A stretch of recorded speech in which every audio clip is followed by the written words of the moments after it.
La levée de ce moratoire n'a pas laissé indifférente la coalition pour la sauvegarde des droits humains. Au cours d'une conférence de presse, son coordonnateur Karl Balemba Mweze a indiqué qu'au-delà de tout, que des sanctions drastiques soient étendues aux criminels économiques, les clowns en cravate qui s'illustrent par l'enrichissement illicite, mais aussi des comploteurs qui jouissent de l'impunité sur le plan international.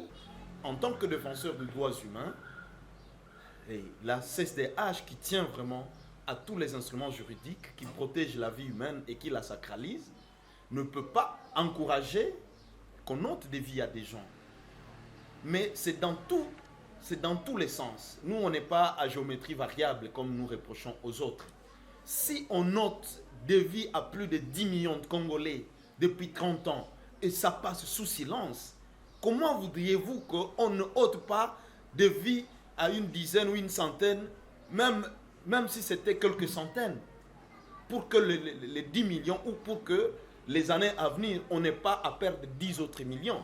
La CHDH entend mener de plaidoyer auprès des autorités du pays qu'il y ait des mesures d'encadrement de cette mesure. Mesdames et messieurs de la presse, la CSDH ne va pas se limiter à faire cette déclaration. Nous allons la transmettre aux autorités du pays, à tous les niveaux, et notre plaidoyer va continuer au niveau du président de la République, au niveau du gouvernement, et notamment auprès de la ministre de Justice également. Donc le plaidoyer pour que des mesures d'encadrement et les garanties d'équité soient données pour une application objective de cette mesure qui lève le moratoire de la peine de mort en République démocratique du Congo. Parlant de la situation sécuritaire dans l'est du pays, la CHDH fustige que le même qualifié des milices groupes armés, les patriotes qui se battent pour défendre leur patrie, alors que les Ukrainiens et autres qui font pareil sont qualifiés des patriotes résistants.